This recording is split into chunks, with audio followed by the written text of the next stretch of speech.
Hello and welcome to the podcast, Blogging for Profits. My name is Angela Brooks, and you can learn more about me at angelabrook.com. Today I want to talk about creating freedom in your life without losing your mind. Everybody is busy enough without having another system that's hard to use. And the easy systems that work for you in your busy life and help you generate growth in your network marketing company is just something we all need to adapt. That yes, we do need help. Most people don't want to admit that they need help. One of the questions that I had for you today is, do you use your mobile phone for your business? I don't know about you, but mine is literally within 2 to 3 feet of me at all times. It is a terrible habit, and I'm doing better by leaving it to the side, especially when I'm with my family or when my son's playing soccer. I try to leave that in my purse and not mess with it because it can consume all of your time. But what I have found so unique is that there's lots of people who have this in the palm of their hand. They are snapping pictures all the time. They're doing short videos for Instagram, for Facebook, for Snapchat, but yet they don't use it for their business because they say they don't know how. But you know how to do all those things, and that's pretty much the gist of how you use that. When I was growing up, my mom worked at the News Democrat Logan Leader. It was the local newspaper where everybody got the goods on what was happening in the towns around us. Of course, back in the day, in 70s, 80s, it was a pretty thick paper because everybody had a subscription. Everybody read it. That's where you got your information. It was printed every Monday that would hit the stands. So, they sold advertisement spots in the classified section. They had pictures of the local happenings in town. And of course, the town drama made it to the very front page of who said what about who and who wasn't doing what they were supposed to. It was kind of bizarre, if you want to know the truth. It's like a big gossip session. But that's what people are after. They want to know the who said what stuff. And surprisingly, there's newspapers are still in existence today. They're just a lot smaller and they have a whole lot less content because they've had to move online. And a lot of newspapers have subscriptions, and those subscriptions end up in people's email.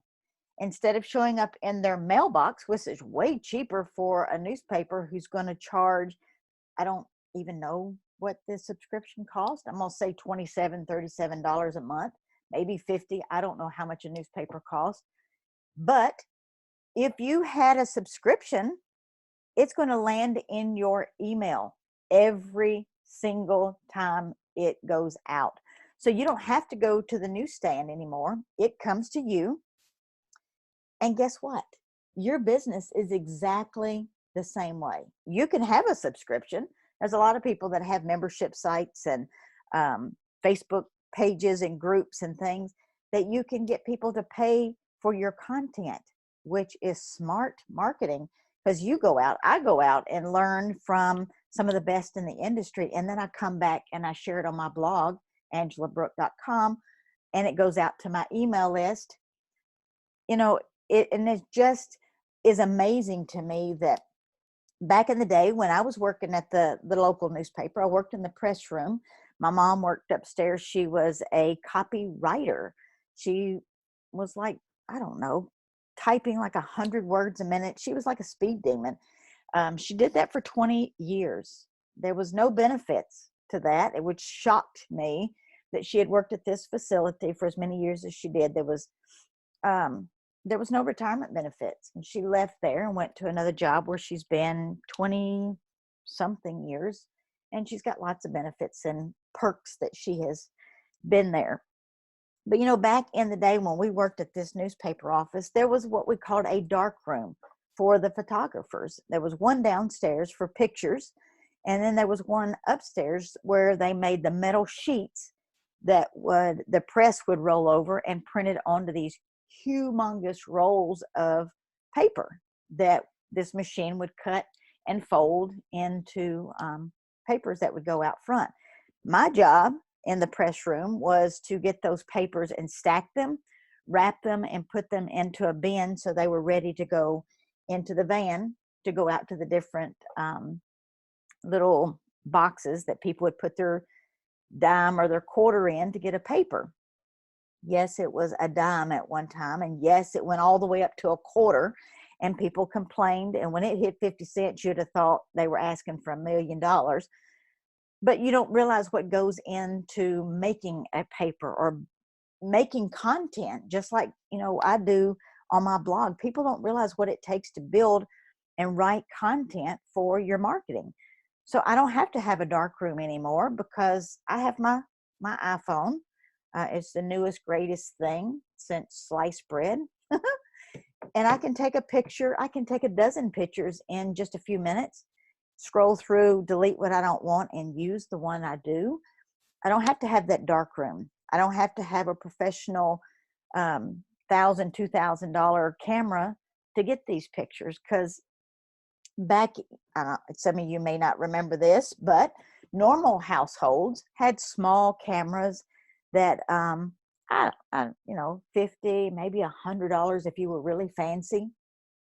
And you'd get a roll of film, you'd put it in your camera, and there'd be 24 or 36 pictures. You couldn't get any bigger than that, which means that you're not going to photograph the same thing 4 or 5 times to see if you can get that perfect shot. Like I do now with my phone, I'm going to take different angles so I can get the right lighting, But when I was doing film, you wanted to make sure that shot was good with the first one.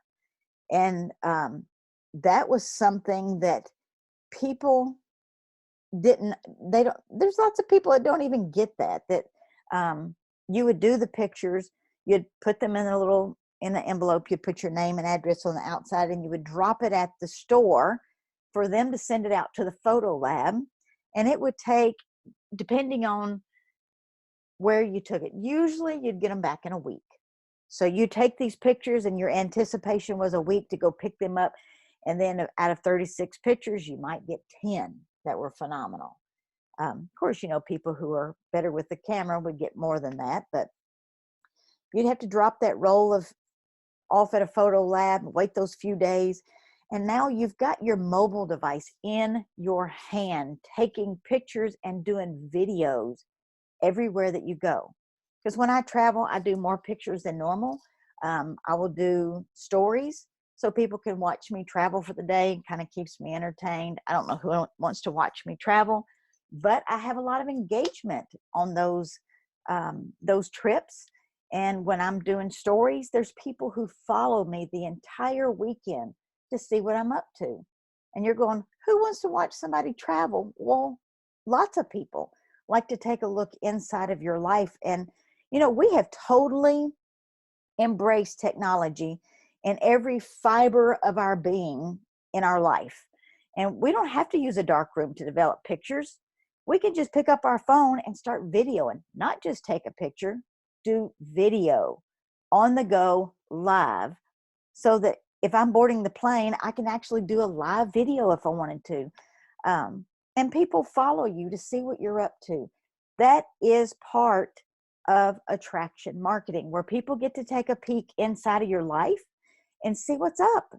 People truly like to do that.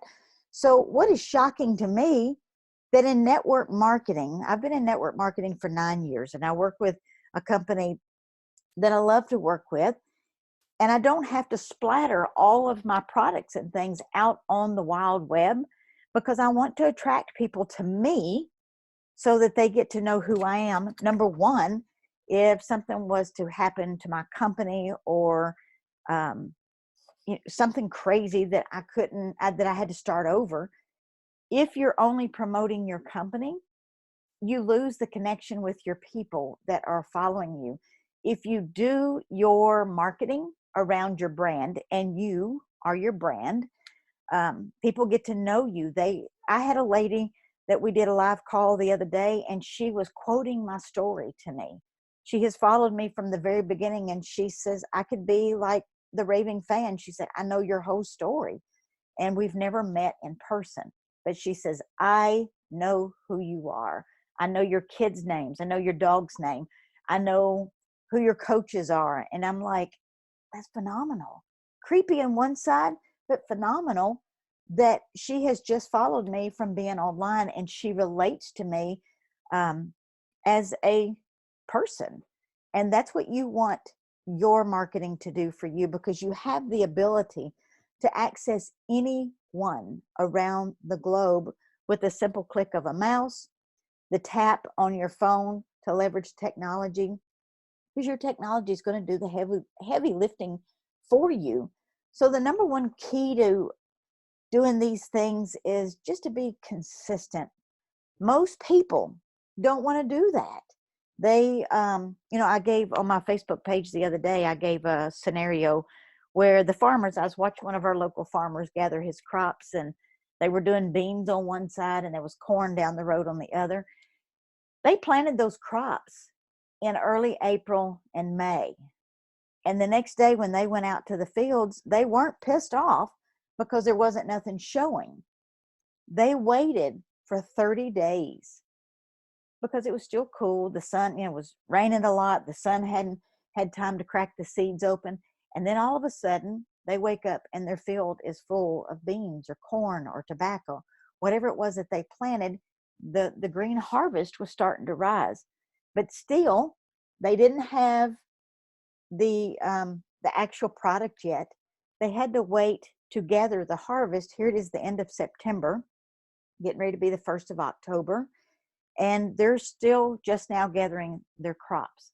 Well, they are gathering their crops, but they've got to take it to the seller's market to sell before they ever get a paycheck. So we're looking at 6, 7, 8 months before they get the first dollar from their work that they did back in April and May. So that probably really just lit somebody up or opened their eyeballs, because they planted early. They stayed consistent in working the ground, spraying for bugs, doing all the stuff that it takes to have healthy plants. And then they gathered them, but they still hadn't been paid. So, business is not easy, but what we do consistently will show up eventually. So while there's dozens of recruiting techniques, and I do mean dozens of recruiting techniques and strategies being taught, there are really only 2 ways you can sponsor new people and grow your team. And one is actively approaching people, which most people hate to do. And 2, have them reaching out to you, just like you're doing right now. You're listening to my podcast. Maybe you just happen to come across here, or potentially you're subscribed, which I hope that you will do before you leave this podcast, is subscribe, so that you will get an alert every time I go live, and you can listen in and see what I've got going on now. But when people are actively approaching you, of course it's easier. It's easy to have a conversation with somebody that says, hey, can you tell me more about that product that you talked about over on the Facebook? And, I got your email the other day and you said something about a class that you were doing, a new master class. Can you tell me about that? The first thing that people want to do is to not have the rejection, because honestly, who wants to hear no all the time? It gets really traumatic, and people get tired. And so they stop asking the question. In my master class, that was something that I was talking about, is don't be afraid to ask the question, because the person that you think, oh, this isn't for them, you don't know what their finances are. You don't know that maybe last night they were praying for an opportunity to present itself. Or maybe they have more debt that you can see, and they would love to have a side project that they can work part-time from their phone. And it's like, you don't have to quit your job. You don't have to, get another office space. You just pick up your phone and go have your life in your hand. And while I'm sitting at the soccer field, I am checking messages from time to time, or in between games, if we're at a tournament or something, I will interact on social media. So this takes time. I don't care who you are. There's going to be those magical people that have done the work in other areas of their life or their business, and they have a large following. Not everybody has that. So I started out from scratch. I'm talking nobody. And I had no clue that I would ever be in the position I am today, that I have a team of 15,000 people, that I did 1 million in sales in 1 month, that I made more in one paycheck than I'd ever made in my life. I was like, oh my God, is somebody going to come get this? This is a lot of money. But it went straight into my checking account. Nobody asked any questions. I'm like, I like this. Let's do it again. So, I know it's hard to believe that. And for some reason, most folks aren't fond of the idea of working for their money. They want to change their life. They want more money. But as soon as they get a couple of rejections, they're like, oh, hell no, I can't do this. I'm done. So it is a decision. You choose, you make the decision whether you're going to do this or not. When push comes to shove, we work our butts off. And I did that for 25 and a half years for the hospital that I worked at. They told me how much they were going to pay me. And for the last 8 years that I worked there, they didn't give me a raise. And I could suck it up or I could get pissed off. Pissed off wasn't going to get me a raise. So I discovered network marketing, and I learned that, I can have control of what comes into my checking account by what I do. So I started learning this attraction marketing thing, and I started learning how to make this work for me. A lot of people don't want to do that. They just want it to fall in their lap, and it's just not going to work that way for you. And so if you're sick and tired of doing the old prospecting and recruiting methods, I get it, because I've done it. I've done all the things. I've had the stickers on the car. I've handed out cards. I've sent out samples for days. I sent out samples. I gave my all. And I probably didn't follow up as much as I needed to with those samples. But people will just straight up tell you, nah, I just want your free stuff, which makes just about anybody a little angry. Because you've got money out with nothing coming in. I get it. So I stopped doing that. I no longer hand out free products. I do to my team. I give them samples because I love them, because they're working hard, and they're helping me be in the position that I'm at today. So using attraction marketing instead of hardcore prospecting, if that's something that you want to know more about, it is so much easier to use a system that leverages the basic principles of marketing and advertising. And you get to find those quality prospects for you to literally cherry pick from, people that you want to work with, not feeling obligated, I have to work with you. If there's somebody that plucks my nerves, or if they're nasty or they're needy, I don't want to work with that in my business. That's exhausting. So find better qualified people. And I'm talking about individuals who have both high level of interest in pursuing a business opportunity, or finding people who want to be that outstanding customer and they just want to build their own health. So, that's something that I do, that I get to do, is I show people how to have better health. And, as a nurse, I did that for many years, but it was it was not always on my terms. I had to be very careful how I encouraged people with their health, because I was under, the hospital's obligation. But, people wonder what it is that I do with my company. And I train people how to take care of themselves and their family.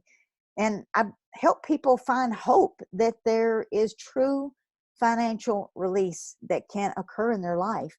And I stand in that gap between the I don't understand and here's how you use your product.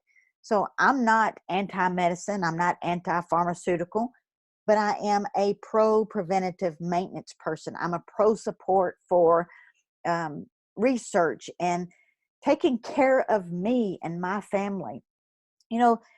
There's something about my company that works because people keep coming back. So if you're even a little bit curious about what I do, by all means, reach out to me on angelabrook.com. And if you are already in a business and you're struggling with leads, go to angelabrook, BROOK.com. get leads. That's angelabrook.com/get leads. Now, if you don't have a business and you're a go-getter and you would like to work with me, I definitely want you to connect with me, whether it's through Facebook, angelabrook.com, leaving a comment here on the podcast so that I can reach back out to you. Get in touch with me and let's see if what I've got is for you. And if it's not, no big deal. It's always nice to meet new people and connect with them and see how I can serve you in other directions. So that is my podcast today. This is Angela Brooks from Blogging for Profits. Thank you for listening in.